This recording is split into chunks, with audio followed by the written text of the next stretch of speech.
विधानसभा सत्र का आज दूसरा दिन है।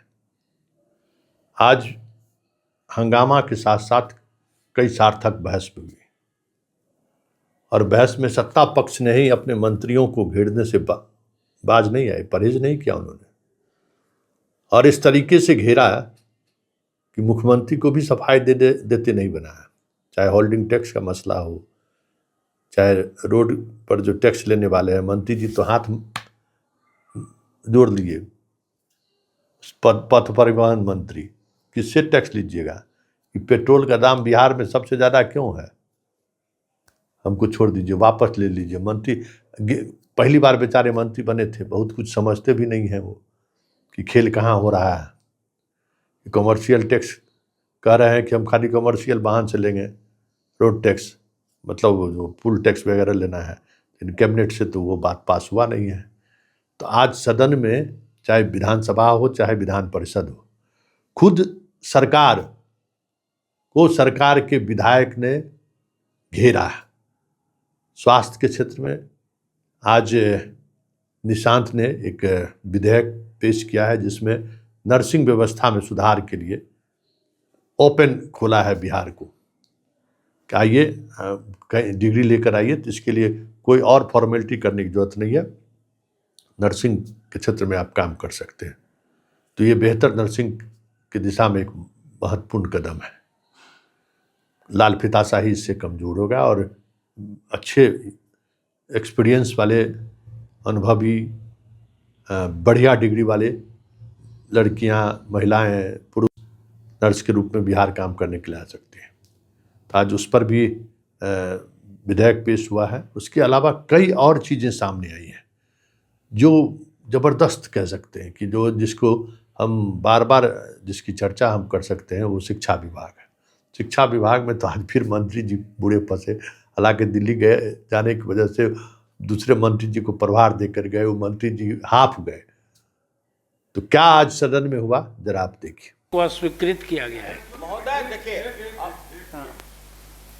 ठीक ही कहा, इन्होंने चर्चा कर दिया तो अच्छा किया। सरकार की ऐसी कोई मंशा नहीं है।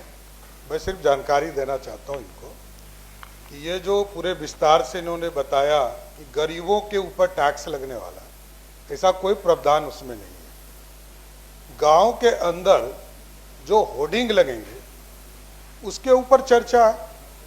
पहले से बिहार में ये व्यवस्था है कि कचरा प्रबंधन के लिए, नल जल के लिए 30-30 रुपये लिए जाते हैं।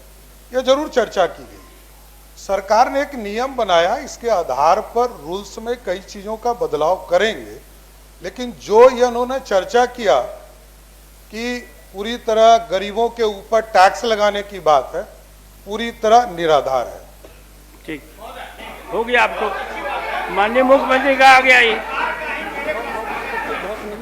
अध्यक्ष महोदय, माननीय मंत्री जी ने जवाब भेजा है, लेकिन मैं उस जवाब से संतुष्ट इसलिए नहीं हूँ कि बाबा साहब भीमराव अंबेडकर आवासीय विद्यालय की जो निर्माण हुआ था, उस समय यही दृष्टि थी कि जो अर्थहीन बच्चे हैं उनको शिक्षा से जोड़ा जाए, लेकिन अभी तक 62% शिक्षक नहीं है।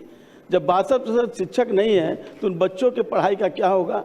ये कह रहे हैं कि अधियाचना की जा रही है बीपीएससी को। अब यातना ही होती रहेगी तो बच्चे क्या करेंगे, कैसे पढ़ेंगे? कृपया बैठ जाइए। माननीय मंत्री। माननीय अध्यक्ष महोदय, वस्तुस्थिति यह है कि विभाग अंतर्गत संचालित डॉक्टर भीमराव अंबेडकर आवासीय विद्यालय विभिन्न कोटि के शिक्षकों के स्वीकृत पदों की संख्या 3456 है। विभाग अंतर्गत कुल स्वीकृत विद्यालयों की संख्या 96 है। वर्तमान में 91 विद्यालय संचालित है। साथ ही उच्च माध्यमिक के कुल 46 विद्यालयों में संचालित है एवं 4 निर्माणाधीन है। उक्त के अनुसार माध्यमिक तक कुल 1456 पद स्वीकृत है एवं उच्च माध्यमिक का कुल 9 से 50 पद स्वीकृत है। इस प्रकार वर्तमान में संचालित आवासीय विद्यालयों में कुल 2406 पद स्वीकृत है, जिसके विरुद्ध कुल 1290 शिक्षक कार्यरत है। विभाग द्वारा बीपीएससी टीआरई 4 के माध्यम से नियुक्ति हेतु कुल 1048 पदों की अधियाचना बिहार लोक सेवा आयोग को प्रेषित की गई है। शेष पदों को प्रोन्नति के निर्धारित है। विभाग अंतर्गत संचालित आवासीय विद्यालयों में वर्तमान में कुल 20 संगीत कला के शिक्षक कार्यरत है। शेष रिक्त पदों की अधिसूचना बिहार लोक सेवा आयोग को भेजी गई है। महोदय, ज्यों ही बिहार, चूंकि बीपीएससी के माध्यम से शिक्षकों की बहाली होती है, बीपीएससी की अधिसूचना हम लोग भेजते हैं। ज्यों ही अभी शिक्षा विभाग में हुआ है, मेरे विभाग में बहाली हुआ है, ज्यों ही बीपीएससी अधिसूचना स्वीकृत कर बहाली करेगी, बहाली हो जाएगी। अध्यक्ष महोदय, ये जो सवाल का जवाब भेजे थे उसी को इन्होंने पढ़ा है।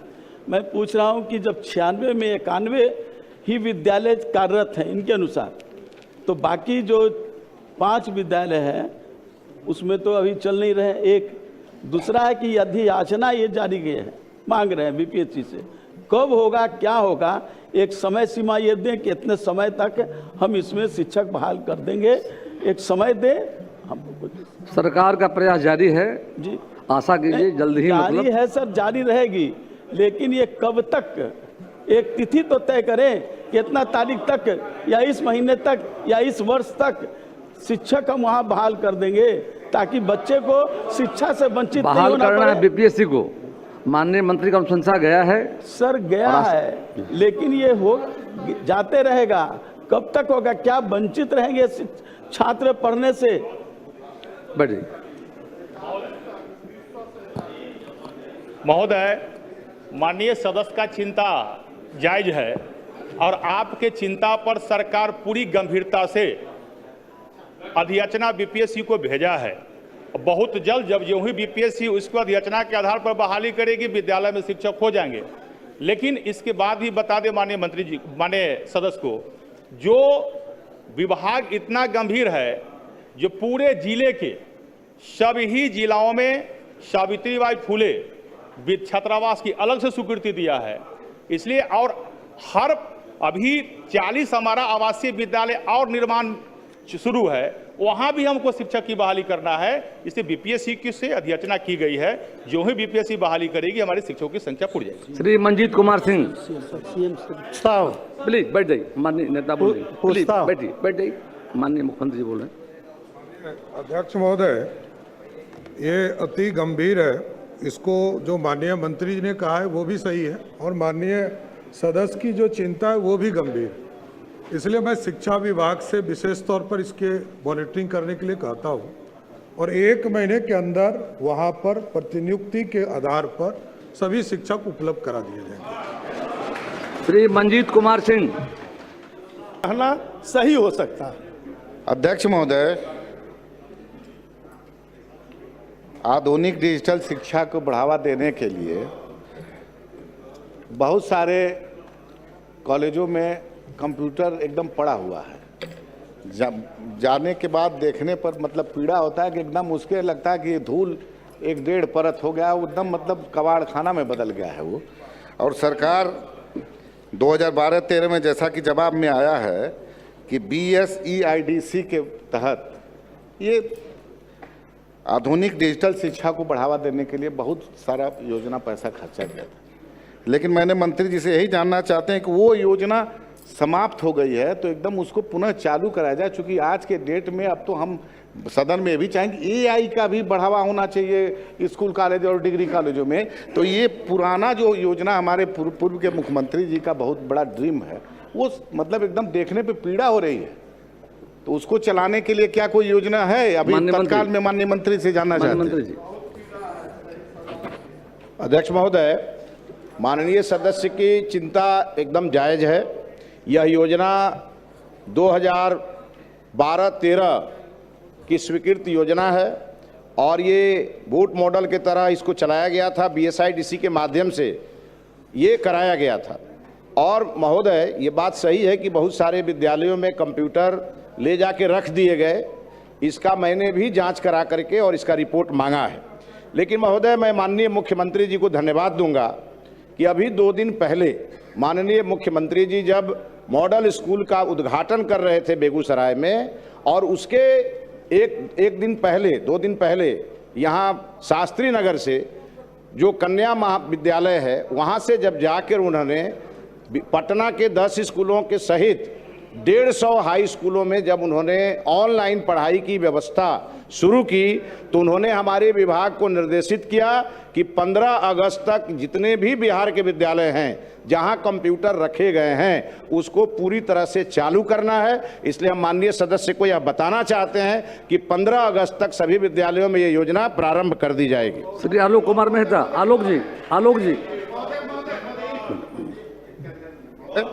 ये योजना जैसा कि माननीय मंत्री जी ने बताया लगा है, लेकिन ये सत्य है कि कंप्यूटर सिर्फ स्कूलों में लगा, लेकिन एक भी दिन उसका उपयोग नहीं हुआ।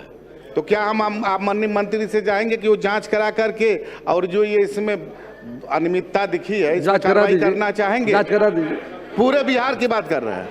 महोदय, अध्यक्ष महोदय, मैंने तो पूर्व में ही कहा कि हमने इसका पूरा आकलन करा लिया है और हम आपको ये भी बताना चाहते हैं कि यह योजना भारत सरकार से उस समय बिहार सरकार ने आग्रह किया था कि उस योजना को भारत सरकार शामिल कर ले, लेकिन भारत सरकार किसी दूसरे योजना पर काम कर रही थी और अब कल ही और परसों 2 दिन भारत सरकार की एक बहुत बड़ी मीटिंग दिल्ली में शिक्षा मंत्रालय की बुलाई गई है। मैं भी उसमें जा रहा हूं और आप निश्चिंत रहिए, माननीय मुख्यमंत्री जी जो कहते हैं सो करते हैं। 15 अगस्त तक जो भी दोषी होगा इसके लिए उस पर कार्रवाई भी करेंगे और